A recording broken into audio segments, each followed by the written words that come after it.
à tous, dans cette vidéo, nous allons apprendre à déterminer la décomposition en produit de facteurs premiers d'un nombre entier.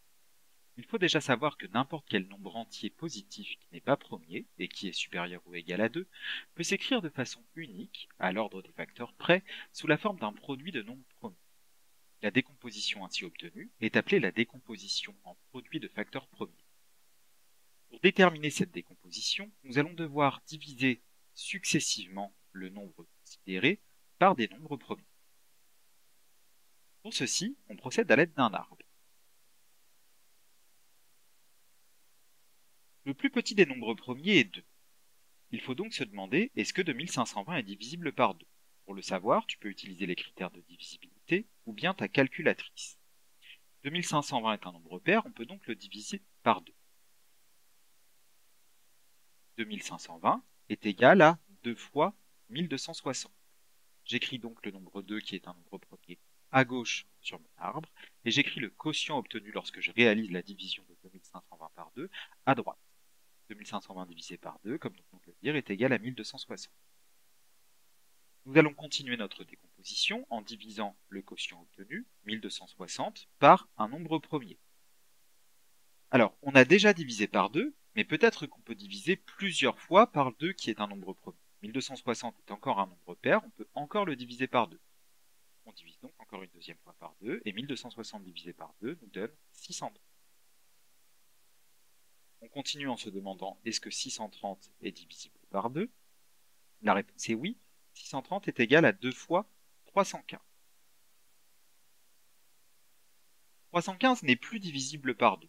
On va donc tester la divisibilité par le nombre premier qui vient après 2, c'est-à-dire par 3. 315 est égal à 3 fois 105. Je peux donc décomposer de la façon suivante.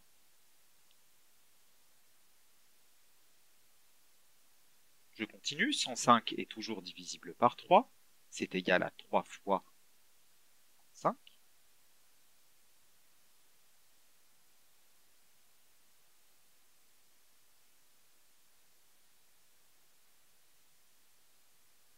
Et 35 n'est plus divisible par 3. Je vais donc tester la divisibilité par le nombre premier qui vient après 3, c'est-à-dire 5. 35 est divisible par 5, c'est égal à 5 fois 7. Et là, je m'arrête car le nombre 7 est lui-même un nombre premier.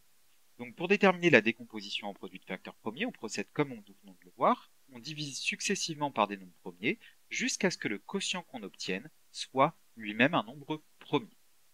N'hésite pas à effectuer les divisions à l'aide de ta calculatrice. La décomposition en produit de facteurs premiers de 2520 est donc égale à 2 fois 2 fois 2 fois 3 fois 3 fois 5 fois 7. Tu peux réécrire cette décomposition en utilisant la notation puissance et en écrivant donc que c'est égal à 2 au cube fois 3 au carré fois 5 fois 7. Et pour vérifier ton travail, tu peux utiliser ta calculatrice comme nous apprendrons à le faire en classe. Si tu as aimé cette vidéo, n'hésite pas à t'abonner à la chaîne et moi je te dis à bientôt pour une prochaine vidéo.